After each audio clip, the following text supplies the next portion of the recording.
We are going live.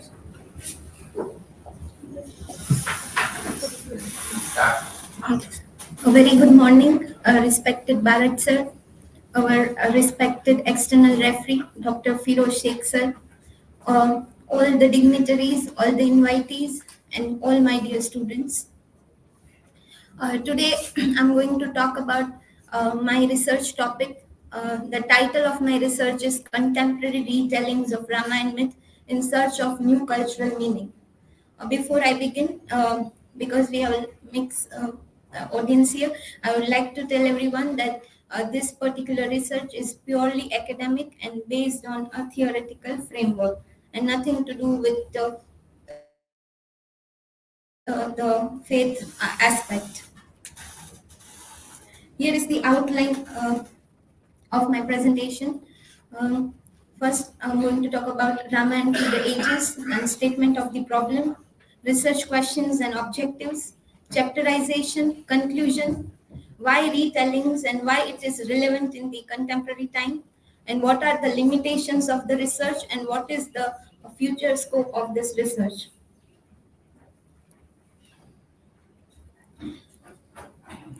As Goswami Tulsidas in Ramcharitmanas says, Hari Anant, Hari Katha Ananta, we see that Ramayana is a kind of a story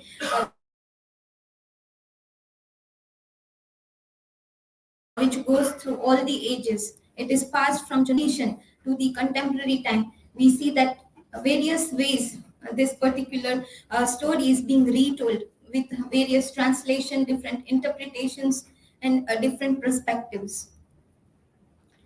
Um, Here I have put certain pictures for the transition on which my focus is. So as it is said that Adi Kavya by Maharshi Valmiki is the original source of Ramayana. Through that we come down to the Bhakti tradition and we see that many retellings got popular at that particular time, especially Ramcharitmanas, which got popular during this particular time to come down to the current transition, that is the contemporary retellings based on the writers which are writing here right now, like Amish Tripathi, Kavita Kanan, coming up with the same story but with a very different perspective. The statement of the problem. So authors in the contemporary world, we see they're taking a kind of a freedom to mix the fantasy with mythology. When we talk about mythology or myth in India, we see that various emotions of are connected with this particular topic, and sometimes people do see it in a very sensitive way. And on the other side, we see that contemporary writers do take an influence from the original source, but try to bring out certain perspectives, certain ways of their storytelling. So, in this particular scenario, we also see that all of these contemporary writings also become bestsellers. So, one of the thing which research examines here is that why people are attracted to such retellings. We say that the story is the same, the characters are the same. So why it is so that even the contemporary writers and their books become bestseller? Second approach is to see that are these bestsellers breaking the archetype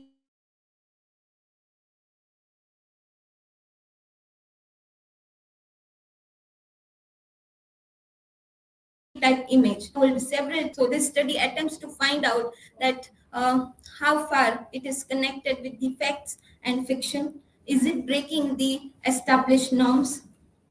What, how will it affect the established meaning of Ramayana? Now here there are various meanings. Again, as I said, in the transition we see that people during the time of Maharshi Valmiki, we see they see the characters as superhuman. You come down to the time of spirituality, we see that certainly the characters are turned into God, and the contemporary writers again try to be relevant with the present time. So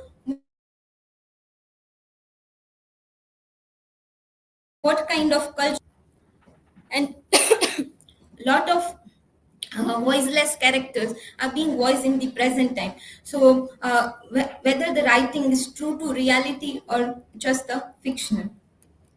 Here are the major research questions which have gone through this particular thesis. What are the major changes between the Valmiki Ramayana, other versions, and the modern retellings? Are the established notions breaking down? Is there any significant change or improvement in these retellings compared to the past time? What role do socio-cultural dimensions play? What kind of meaning it try to give? And what is the new cultural meaning produced by these retellings? How far we can trust the authenticity of original text when we look at all other questions. The objective of this particular research is to observe the paradigm shift from ancient Valmiki Ramayana to the contemporary retellings, to observe the established notion challenged by the contemporary writers, to observe the social cultural dimensions in the contemporary writing, and to find out whether it is improving the present writing or not, to observe the new cultural meaning produced by retellings, to observe its authenticity while observing the facts about Ramayana. Here is the chapterization of the entire thesis. So the chapters are divided into six. Introduction, literature review, the first epitome of perfection, Sita, the misunderstood, Kaikai, Surpankha, Mantra, the indecipherable and deformed, Shanta, Mandodari, Urmila, Tara, Trichata, Tarka, and the sixth is conclusion. The first chapter consists of different versions of Ramayana, theoretical framework, contemporary retellings, research questions, and objectives. If we come to the theoretical framework, the first question when we look at the thesis comes like, what is myth? There are various interpretations, various definition about myth. That it's a kind of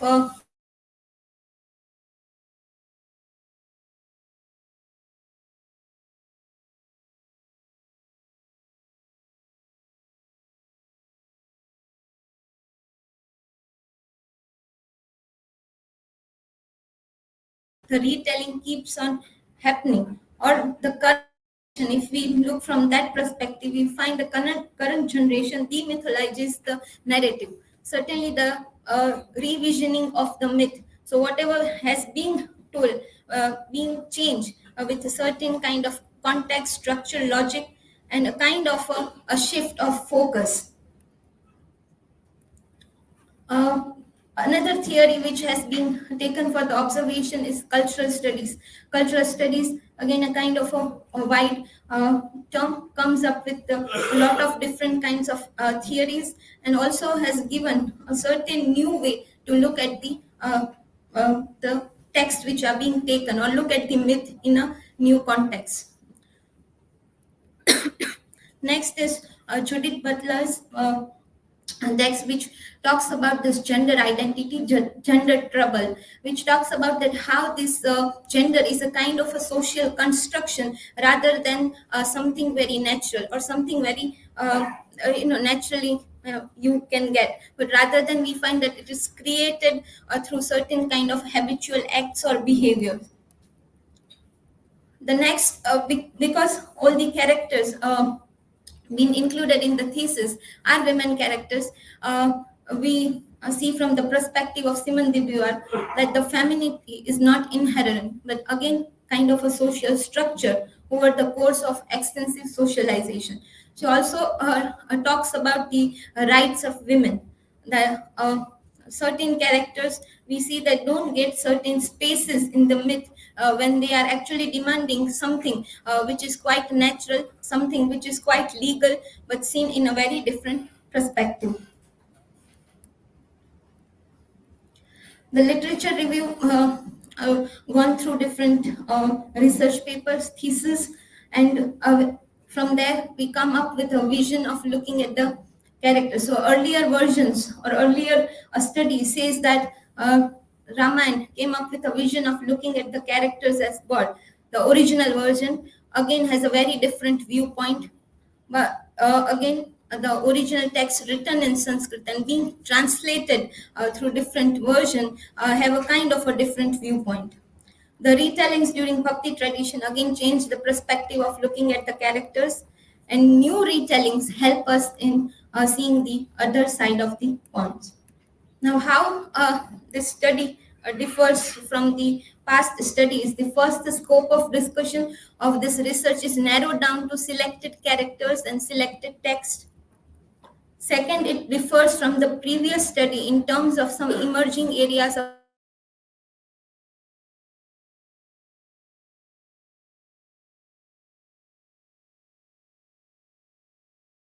cultural understanding and on the new cultural meaning deriving from the retelling. Fourth, by and large, it focuses on women characters. And fifth, it looks at the different reading of the same text.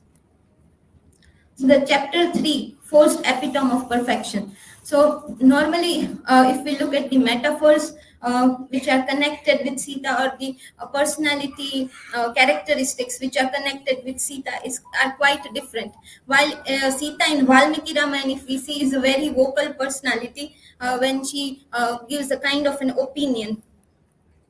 So here I've taken a kind of a quote from Valmiki Ramayana, that when a situation comes where Sita has to stay behind and the husband is going to go for vanvas, what kind of comments she is passing. So from here we find out that she is very sarcastic in her nature, in her words, or she is giving a kind of opinion to go with him rather than staying back. Now, if we look at the past retellings, or if we look at the meanings which are being established earlier, we find out that certainly women were not not getting a chance to being vocalized, but rather than it was not accepted in a very wide way. Certainly in the present retellings, if we will see, we will find out that it's quite normal, it's quite natural that women do have voice, women do have opinion, and that opinion is counted. So if we look at this transition of the Sita as we can find out that it's kind of a forced epitome of perfection. Something is forced to be perfect, and usually we find out that when we look at women as such in society, if we are talking about socio-cultural dimensions, we find out that women are being given certain kind of characteristics in which they have to fit in, and not to be very much vocal. So here she is calling Ram a coward because he is not able to take her in the forest, and she is willing to go. Now, various interpretations of this are there, because if you go down to the Bhakti tradition, we find out the same sentence is being seen in a different way. It is seen in a kind of a way that she is trying to provoke Ram, because she wants to be with the husband, or a kind of a positive manner. But you can also see in a kind of a way that she is talking about her own rights. Spiritual retellings, however, gave a different message to the society. So most of the established notions we will find are interpreted by the society rather than what it actually means. Amish Tripathi, Devdutt Patnaik, Holga showed the unacceptable side of Sita as well as Ram and Ravana. Now, when Amish Tripathi's Sita, the warrior of Mithila, if we start reading, we certainly find out that Sita emerges as a very different personality, rather than if we go back to the retellings. Especially the retellings where she's being portrayed as a goddess, we find out that most of the skills which she is having are related to cooking or related to stitching or something. When we come down to Amish's Sita, we find out that Sita is a skilled warrior. She knows how to do horse riding. She knows how to fight with a kind of a sword. And we see that the retelling comes up with a very different perspective, where Sita and Ram together are working in a partnership. Now, this is something we don't find. But when we go to Valmiki Ramayana, we do find a kind of a strong voice of Sita, which might have influenced present retelling, rather than skipping the or going through the retellings which happen in the middle time. So here, Devdutt Patnaik Sita does says that the world of kitchen was unknown to Sita's father. The mother of Sita had little knowledge of court's world, but Sita understood and that she knew both. The intellect grows in this way, she reasoned to herself.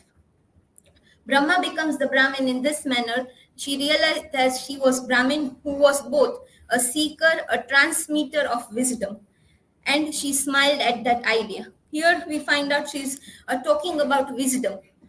Usually, retellings we have not much observed that no protagonist, that a woman character speak about wisdom or speak about intellect or something. The usual discussions are rather than let's say more domestic, and then rather than this, and here she is smiling at that idea, at the idea of wisdom. We come down to Tripathi, we find out that she says, you must use your heart to decide the destination, but use your head to plot the journey. So somewhere she is a planner, she is a intellectual, that she is planning the journey, and saying and giving advice to Ram as well to plan the journey in, or plan the journey in one particular proper way. So many a times in Amish novel, we find out that Sita is an advisor, also Sita is a debater also. So these are qualities, something which does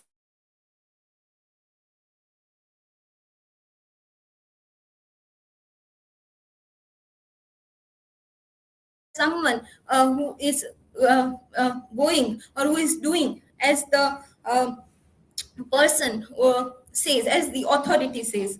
Now, Devdutt Patnaik in one of the interview also said that she is a kind of a strong character because she had a choice. So we see that Patnaik Sita comes up with a different perspective, that it's her decision to go for Agni Pariksha, it's her decision to go for Vanvas. It's her decision. Like when we go to Valmiki Ramayana, again a plot comes up about the second time exile of her. So again, the second time exile of her is her choice. That is what Devdutt Patnaik quotes, that it's her choice. Now, someone having or having a chance, or is keeping the choice ahead, that means the person itself has the strong personality, the character has the strong personality. Then and then the character can say that we can make a choice. Right? So Volga Sita meets all different women characters, see their perspective. See, usually in Valmiki Ramayana or other retellings, we know the story of Surpankha, we know the story of Manthra, we know that how Sita and Surpankha's plot is a kind of a very different plot, a kind of a female jealousy plot. That is what we see in the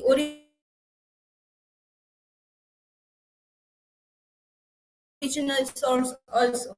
That Surpankha is with an intention to woo him. Something like this happens, the women will build up a jealousy because of owning their husband. In Volga's liberation of Sita, we find that Sita and Surpankha are meeting in the forest. They are meeting in the forest, they are having a conversation, and Surpankha is somewhere telling the story of her life. So somewhere we find out that how women characters they are not being given a chance in the earlier version, and different characters are being given different kind of meaning.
Sorry for the technical glitches.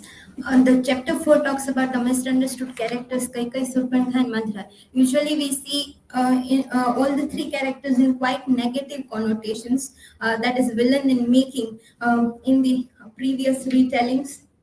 We also see them having a kind of a hideous look. The description of the characters are quite problematic when the negative connotations are being given. In the language plays a vital role. How description of positive characters are shown in a very beautiful literary metaphoric way, while we go to the characters which have negative connotations, we find out that their look are being described quite dangerous, with wide eyes, or a kind of a description of thorns. Normally, we see in audiovisual retellings a lot that the characters come up in a very different way when they have to be portrayed as a villain, and the stories are always from one perspective. We find that there is one character who has to be glorified, and to glorify that particular characters, all other characters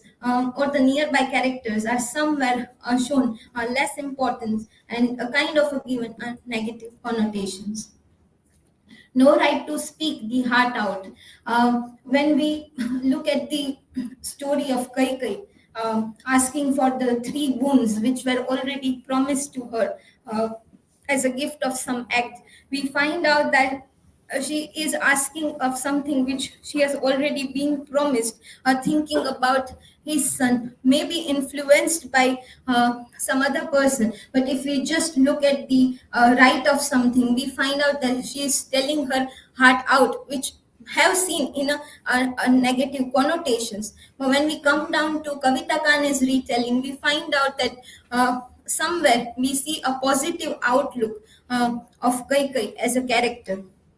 We come down to Surpankha's retelling by Kane, we find out that she is being again given a chance to put her perspective into the picture. We see that she is not Surpankha as such, but when she was born, she was Minakshi, kind of a girl with beautiful eyes, or what kind of storyline is behind this particular negative connotations, which has not been there in other retellings, but in contemporary retellings we do see that contemporary retellings talk about cerebral opportunities, equal opportunities. We find out that there is an action from their side, but it's reaction of something else, something which is kind of an action is happening and a reaction is given rather than being planning or plotted in their mind. Second, telling and looking over the consequences, that what are the consequences a person is appearing bad, or a person is seen in a negative connotation. And we see voicing the opinion. We find out that all these characters in contemporary retelling do have a space of voicing their opinion. For example, Kane in Lanka's Princess, that is Surpankha's story, talks that you have to allow yourself to be happy, but not without letting go of pain and anger.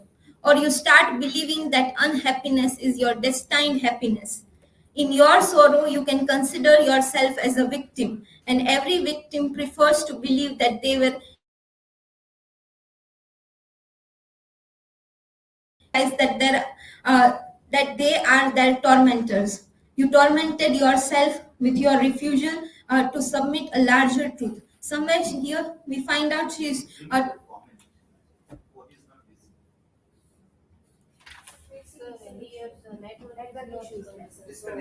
Yes. so here we find out Surpankha telling about what kind of consequences happen in her life. This particular story also talks about an incident that Surpankha was married to a man, and how the man, in misunderstanding, was killed by Ram, and kind of a revenge she wanted to take from Ram. So again, we see that there is an action which is not being highlighted in different retellings. Here we see that the action of coming, or the reaction of coming to Ram and taking a kind of a revenge, or wooing him, was a kind of a reaction happened for the action of what was happened to her life, how her life is kind of damaged due to this particular incident. We also see in Kavita Kane's Sita's sister, where Urmila talks a very positive way of very positive things about Kai. That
kind of the past retellings doesn't have much space of her. But in the present retelling, we do find that she is getting her own space. If we look at the story of her, she has not been given a certain kind of choices in life. That is what the contemporary retelling talks about. Even if it is a decision of marriage, we don't find in the original text also, Valmiki Ramayana, we don't see that there is a major space where her opinion is asked to marry Lakshman. It's just that your elder sister is getting married and the other sisters are getting married to or brothers. We don't find Urmila giving a certain kind of opinion. Well, some of the incidents are keep on changing in retelling, like the incidents of sleeping for 14 years. It appears in some retellings, original retellings, again, we don't find any such incident. But everywhere, if we look at the course of her life, we find that she is not able to have a kind of a choice of what she wants to do. Does she wants to stay behind, or does she wants to go with the husband? Does she want to get married, or will continue with whatever she was learning?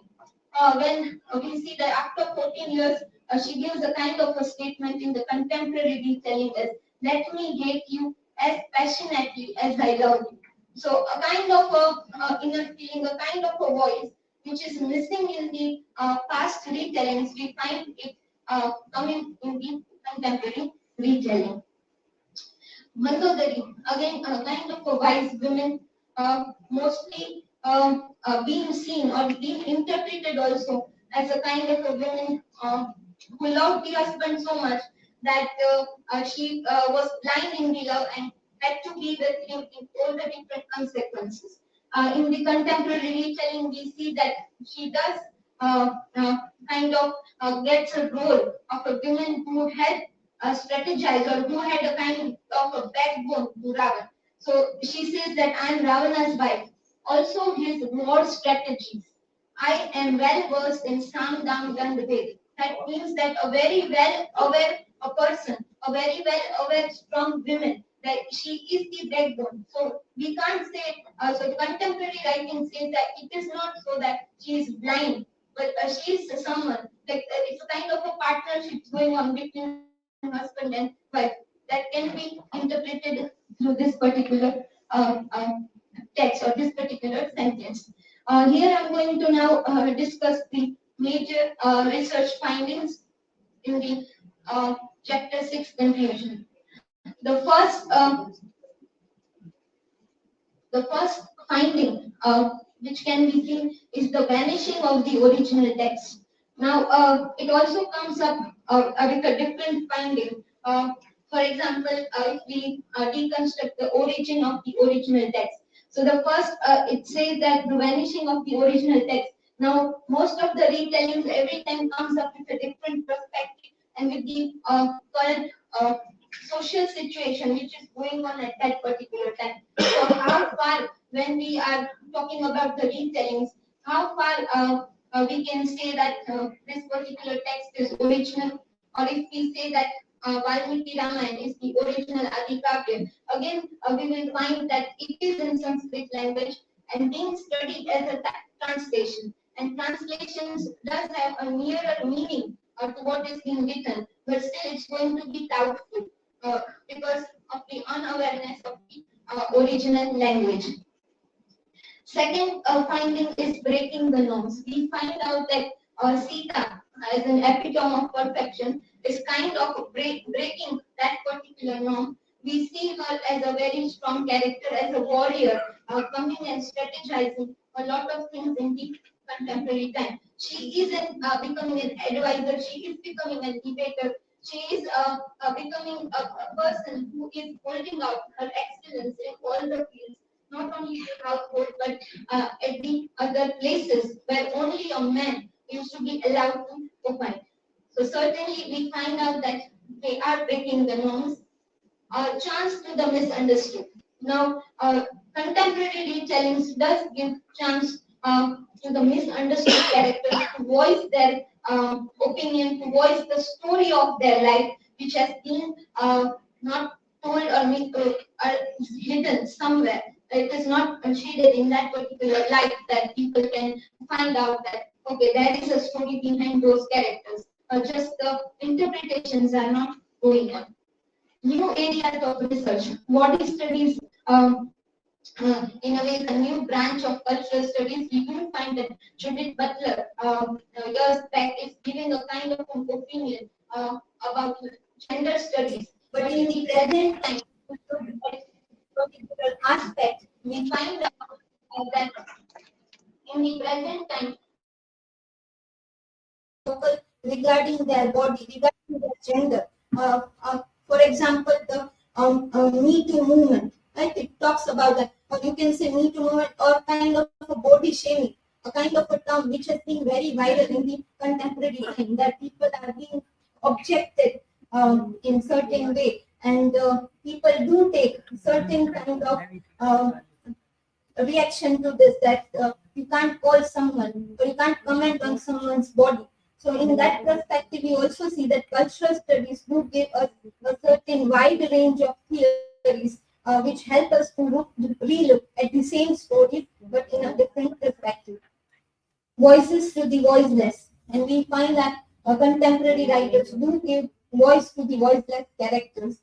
Kavita Kane's books are finest examples where we find that Urmila kind of is getting a space where she can vocalize her story, she can speak about her story. If we look at the deconstructive reading or question the original myth, we find out that it's quite doubtful. earlier versions of retelling was mostly oral rather than in the written words. If we talk about Adhika, we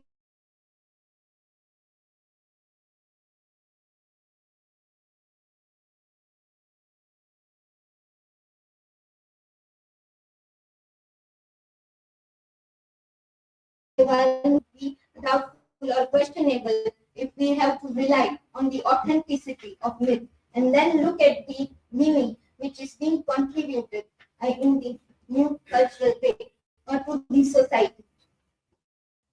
Why retellings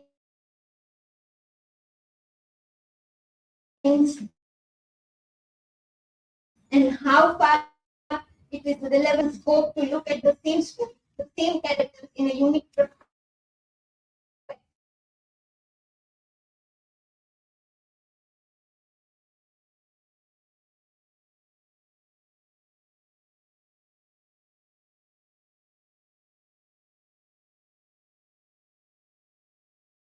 We find in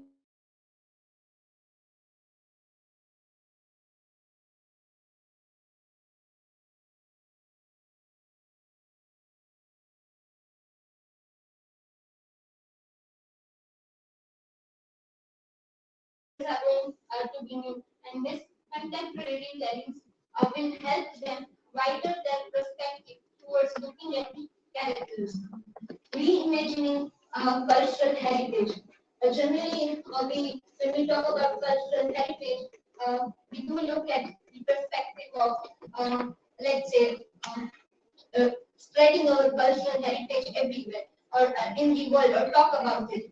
But it also gives us, the contemporary retelling also gives us a kind of a scope where we can reimagine our cultural heritage or give it in a very new way, in a way that students or readers in the present time can feel connected to it or can understand its cultural importance.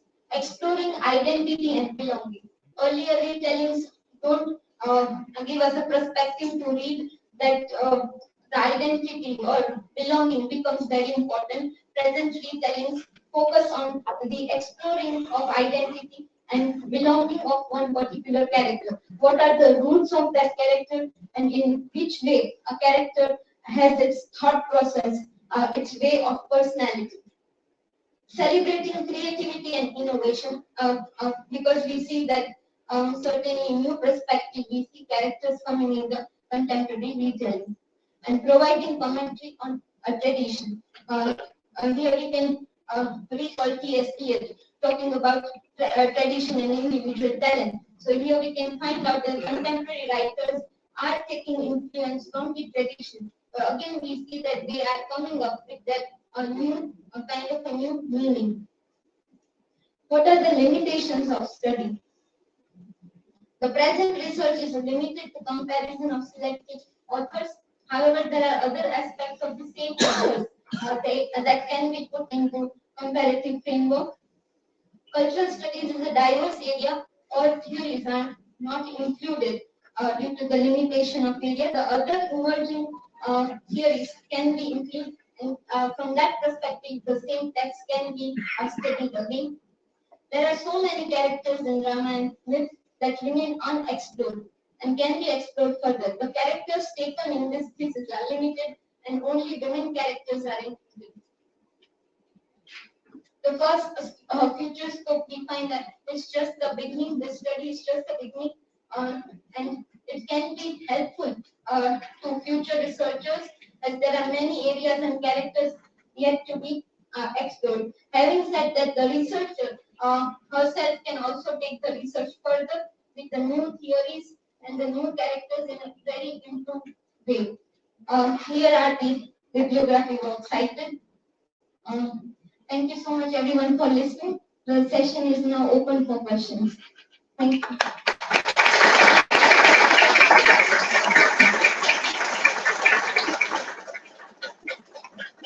Thanks a lot. Quite well presented, and in detail also you talked about the entire research that you have undertaken. Now we will invite the external referee for the questions. So Firoz sir, you can have your questions. First of all, I would like to congratulate you, Vaidehi. You have really done well, and congratulations to you for selecting the very sensitive topic. Congratulations to your guide as well. Not only that, you have justified the topic. Through your presentation, I came to know that, and I have also gone through your thesis. So you have justified each and everything, whether it is thesis writing or in the presentation. So a very good presentation. Thank you, sir. Um, on the basis of the thesis evaluation and your presentation, I have listed out a few questions, rather queries.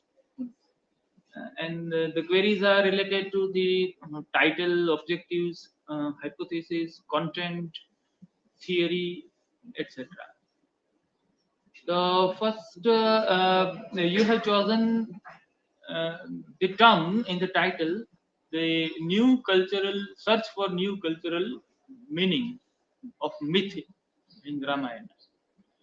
So, have you, at the end of your research, what are the new cultural meaning you have found? So at the end of these studies, if we talk about new cultural meaning, as I said that I've included body studies, for example, as a theory to look at its deformed characters or characters' hideous look. So in the findings, if we look at new cultural meaning, we find out that contemporary retellings do get connected to some of the relevant issues which are right now going on in the society.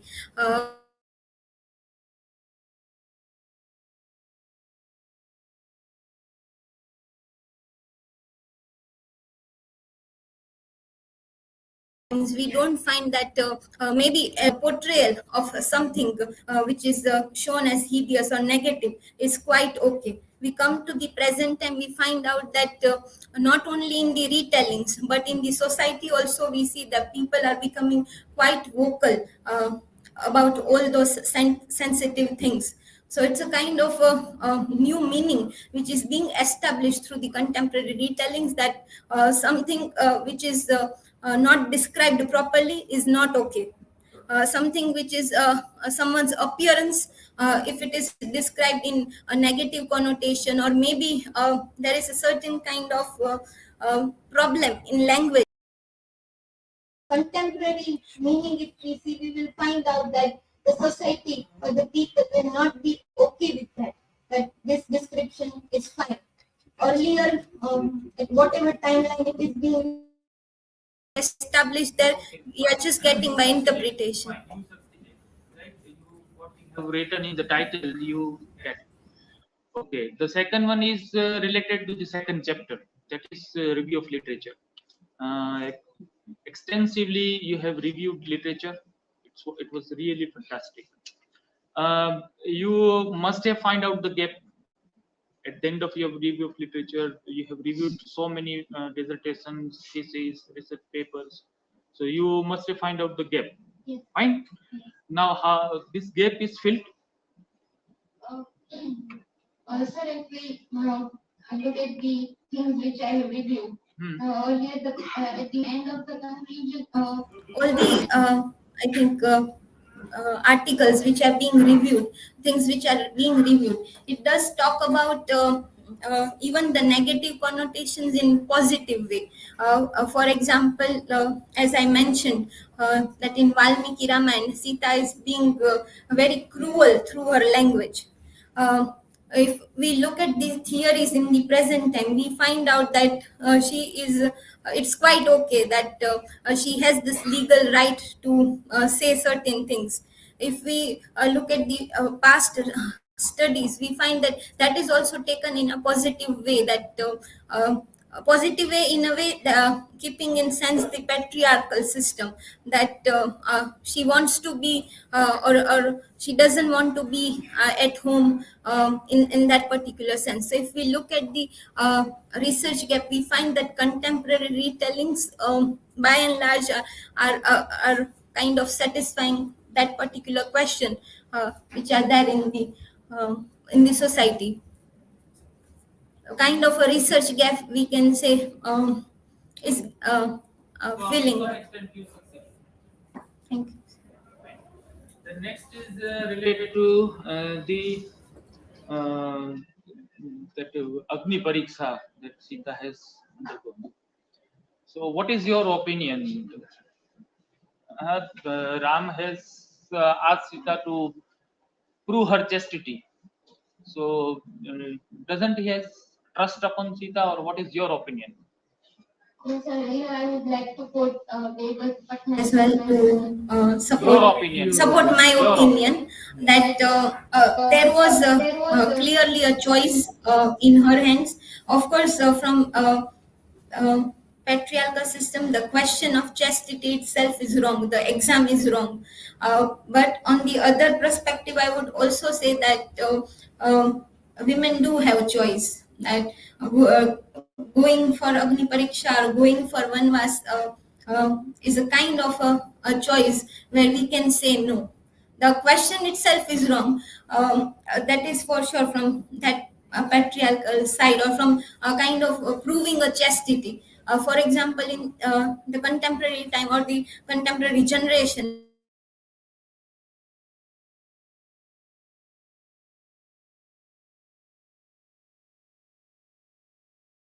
where I belong, this question saying no to something which we don't want to do. So here we see that we can't give a kind of a straight statement about Sita's choice, but she is making a choice. Women are portrayed as crooked women. Kaikeyi, Manthara, Surpanka. So, what is the relevance of the retelling of these, the original text and the retelling of the text? Okay, Compare sir. them. Okay, so sir, the original text no, definitely shows all these women as bad women. Like for example, Kaikai does has positive things, but what cultural meaning being highlighted so many years is that she is asking for that three boons, and certainly the husband is dying, and the stepson has to go for kind of an exile. So, and Mantra being given her as a kind of a legal advisor, influencing her to do this. The contemporary retelling says that Mantra is very loyal to the one whom she is serving. She's serving Kaikai. She's being with Kaikai since childhood. So someone who is being serving her since childhood would think beneficial for her, that what are the benefits she is going to get or she will not get. So kind of a concerned thinking for the someone who has grown up in front of her eyes. Second side, we see Kaikai, we find out she is asking something for her own child, something for her own child. And we do see parents are possessive, or parents do have a thinking for their own children. For example, like savings or a kind of buying a property or certain kind of doing like investment. We find the parents do think for their children in the future perspective. Now, from that angle, the contemporary retelling does bring Kaikai also into that particular zone. We come to Surpanka. Surpanka's description, I think, in Valmiki Ramayana, which is in Sanskrit, is most problematic if we look from the angle of language. That she is being described as someone who is having horns or someone who is very hideous looking. On the other hand, we find that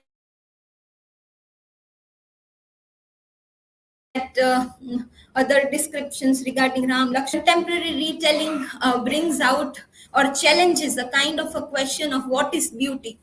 So when we come to Kavita Kane's Surpanka or Lanka's princess, we find out first of all that she is named Meenakshi because of her beautiful eyes. So how far we are fine with what is being said earlier. So how is being described. So and then the journey is being shown that she went to Ram, she wanted Ram, and then the incident of cutting down the ears and the nose. So we find out that there is a reaction. This is a reaction to the action which is already happened. And we see that she was Kavita Kane brings in the picture that she was black in color. So again, a kind of let's say racial issue.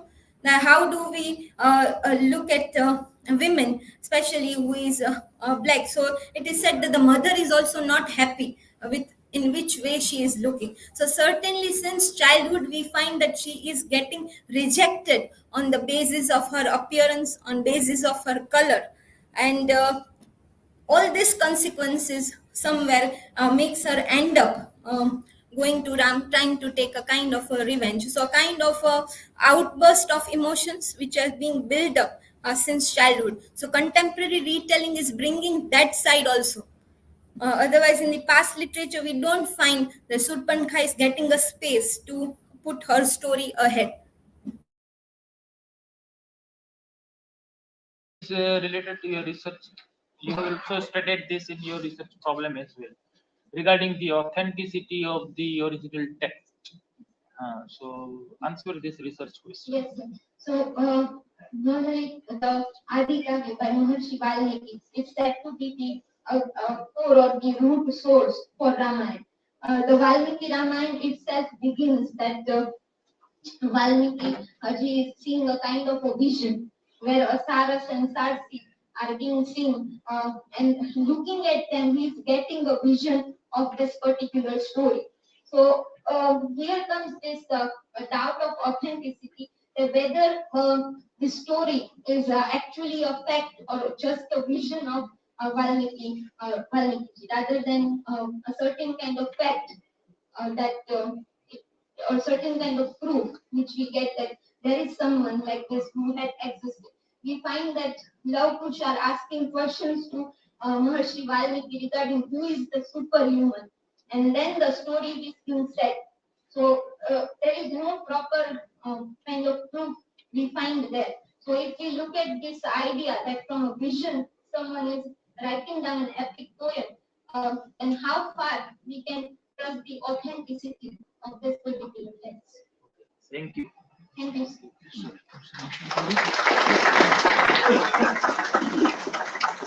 Okay, so thanks a lot, Dr. Firoz, for your questions. And they were quite interesting questions because they were able to bring out something more from the scholar which was not in the presentation. Now the stage is open for the questions for everybody. So from the audience, Aizen sir has some questions. So please, sir. Actually, I don't have any question, but I have an observation. Congratulations, first of all, to you. The Ramayana you have selected as an academic purpose, not as a religious text.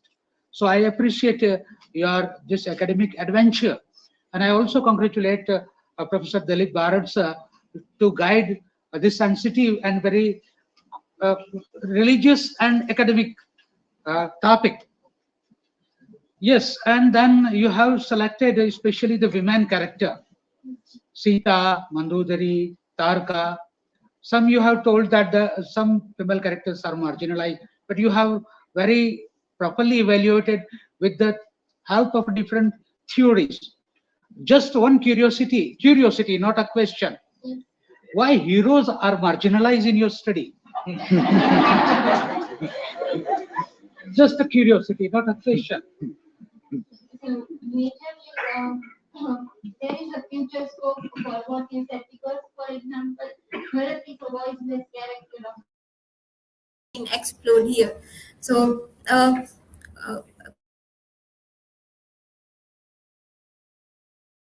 comparing to we never see any advertisement where a kind of a male guy is getting a job due to his beautiful appearance. Normally we just observe women being applying Fair and Lovely and going for a job preference. So kind of if we look at body studies, I think in this side it's more problematic. I want the audience to listen this matter because the thesis or the research has focused particular aspect of on the text.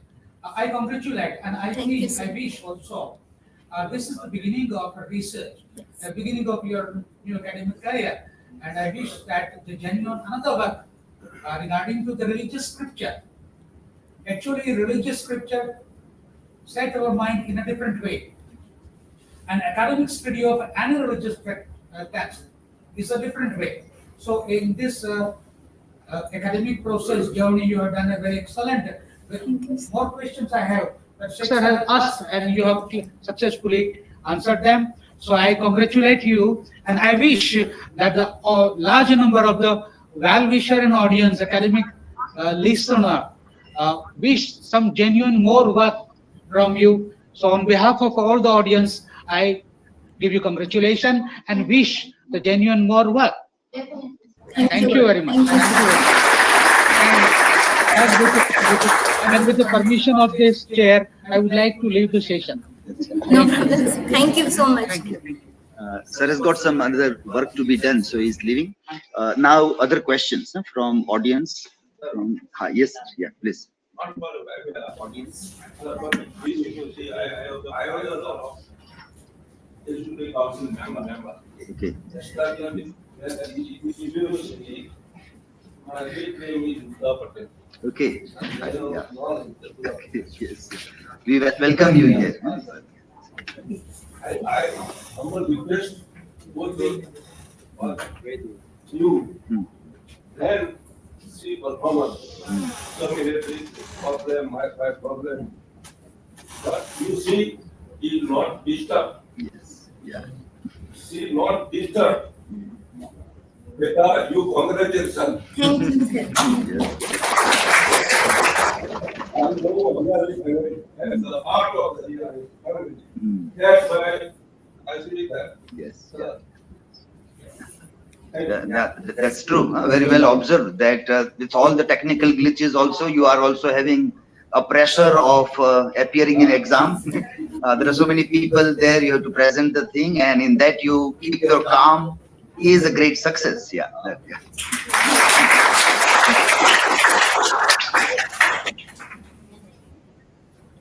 Yes, any other questions or observations from anybody? Yeah, please. Hello. Congratulations, Madam, for the research work.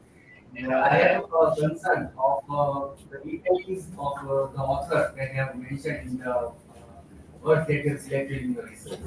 The word "you" comes time and again in many of the latest words that you have selected.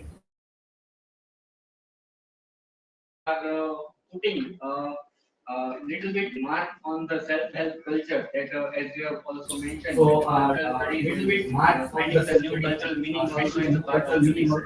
So, do you think that the authors are trying to promote this new era, and emerging self-help culture through these Yes, sir. So we find in Yes, sir. So we find in this retellings that as a new word, and as I also mentioned in the presentation, that the contemporary retellings do explore individual identity a lot. That how is the individual as a self, what kind of things which might look very normal, very simple from that particular or the retellings we see in the past, something which is very minor but might make a major change in an individual's life. So we can say that one of the interpretation could be that it's a kind of revealing or that kind of giving a message about self realization, self identity, or kind of keeping self into the front. Thank you. Any other observations or questions? If students have any queries or any research scholars, then you can have questions. Yes, Pooja. I just have two comments. One is in support of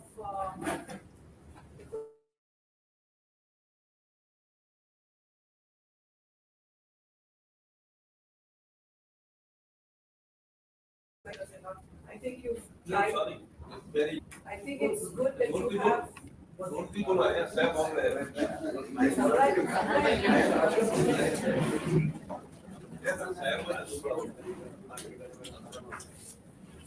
In support of you, that you have taken on the characters, I think you have So congratulations on that. Thank you. And the second is that you have said in your limitations that you have studied limited text. So is it that there are not so many texts available? Or is it that you're not writing that much? The texts are available due to the limitations of area or maybe limitation of time. Only selected authors are being taken.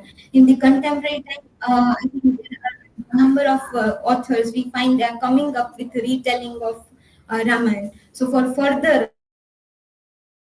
that text can be included for the further research. Internationals also looking at these texts. Yes. This is something that's curiosity, my personal curiosity to see if there are international, is there any international interest in these topics?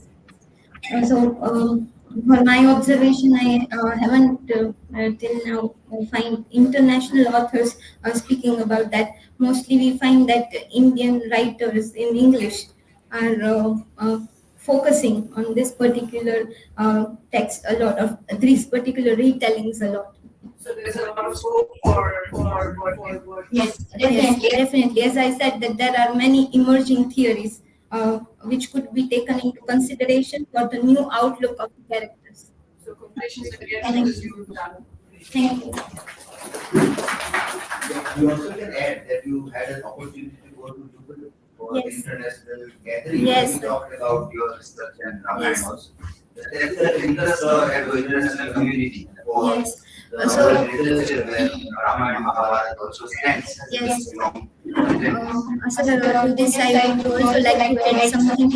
When I went to Zurich for the, I think, university visit, and I found out that people were quite curious over there because they run a Asian center, which are kind of protecting texts which are related to Indian culture. All the texts related, original texts related to Ved, Puran, all these texts are being kind of protected in their library, and they were very curious. So one observation which I have seen that or which I have observed is that internationally people are more curious to know about this particular text and culture in compared to our country. Normally wherever I go for the expert talk, normally it is related to language or related to communication, and not much related to research,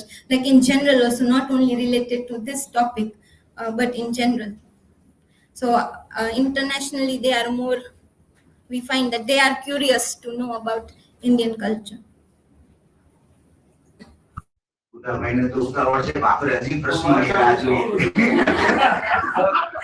अरे उतार पे और हमने अरे हमारा के तुमने क्या बोला भाई दिखते ना होगा चलो ये कुछ चलो yes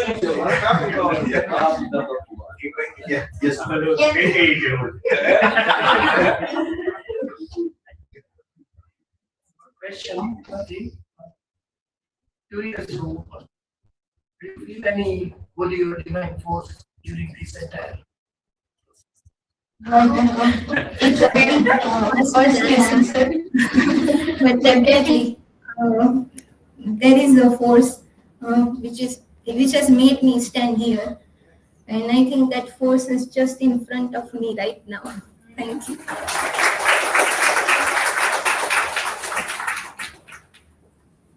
Yes, Pooja, you had a question. First of all, congratulations. Thank you. My question is, in your view, what is or might be the future of Ramayana as a living myth, given the diverse and often contrasting ways in which somewhere it is being reimagined and retold in contemporary culture?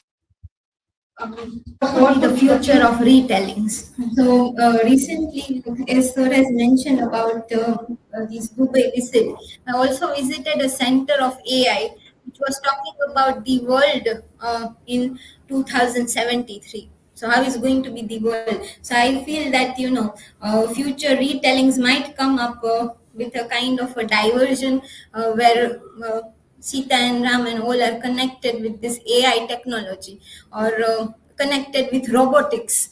So a kind of a modern interpretation looking at the innovation which is happening right now. Because in that particular center, it was shown that how a transition is going to happen in the world. So that is my answer. Thank you.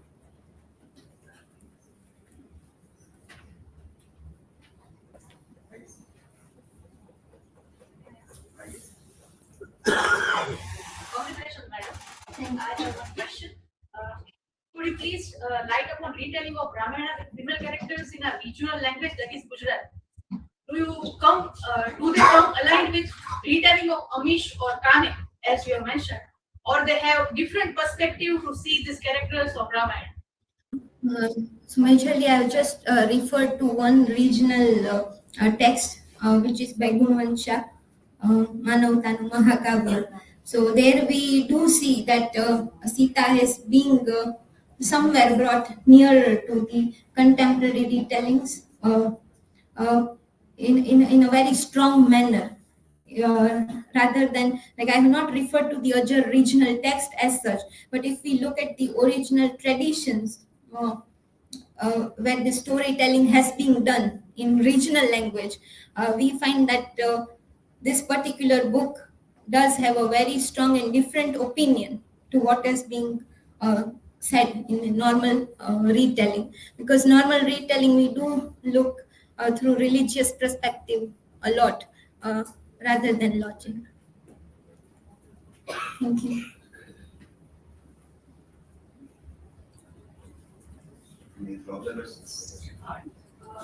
Congratulations, ma'am. There are literature and art keeps on shaping behavior and culture, as you mentioned earlier. But are there any aspects in previous time, Ramayana as epic was constructing the minds of people and beliefs? How this contemporary retellings are doing the same process, like how they affect issues of morality and identity as well?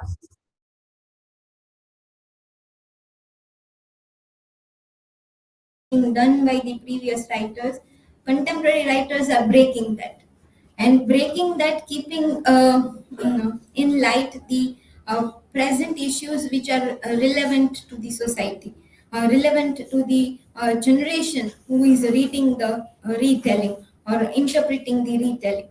So in that particular way, we find that in this way it's influencing, or it's a kind of, let's say, again, reconditioning a mind with a different perspective. And I think rather than reconstructing the mind, it's giving a flexibility to look at in both the ways. Thank you. Yes. It is not exactly regarding to your research. Yes. But I have given contact with epic. Another epic of Indian epic is Mahabharata. So I read two of retellings of Mahabharata. There are several techniques has been used. Like the first person narrator is the minor character, where he was not present at every events of the epic. Like their epics are itself very complex. So there are techniques like Draupadi will be dreaming of the war, like what is happening, and then she will narrate the story. Are there any such techniques has been used by the Ramayana retellers? Yes, so definitely we see that this is retellings which are being written by these authors.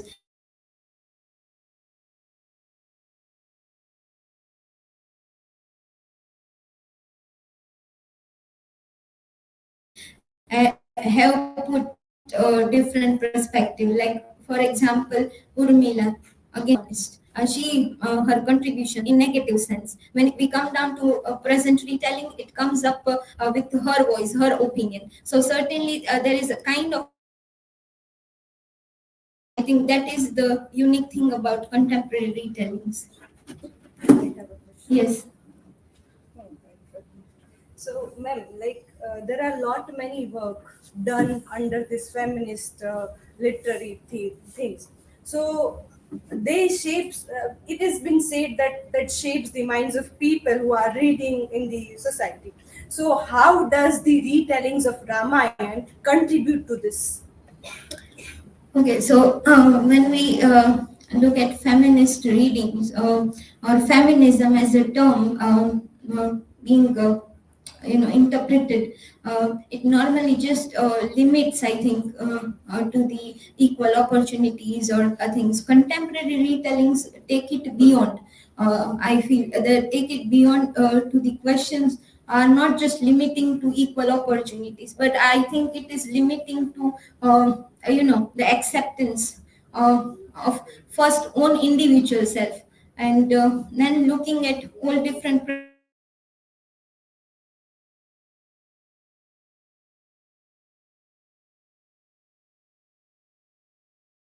perspectives, or voicing things bothered due to something, due to some comment. We find contemporary retellings give us that space, that it's not limited to just opportunities, but it's talking more than that. Thank you.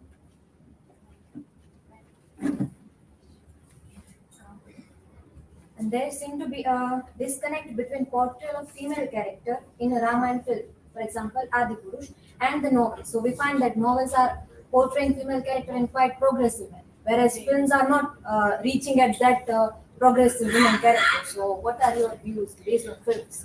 I think if we look at the films, first it's commercial in purpose. If we see, that's why it has to be targeted to the audience, and we see that it's very sensitive topic when it comes to films or it comes to audio visuals. And in India, I think like the observation is that the India people get hurt a lot easily. So then there are protests. Maybe for commercial purpose, this paradigm shift might not be considered in movies, and rather than it's for entertainment and the mass audience, how many people are going to watch, what kind of box office record it's going to make. So I think that might be the reason. Thank you. Okay, so now we request our external director and recommendation to the university if we satisfied with the Viva exam for the degree of PhD. Vaidehi, you have responded all the queries raised either by me or by the house very much satisfactory. Thank you. So, based on your presentation, I would recommend the authorities of Maharaja Krishna Kumar Siti Bhavnagar University to award the degree of Doctor of Philosophy to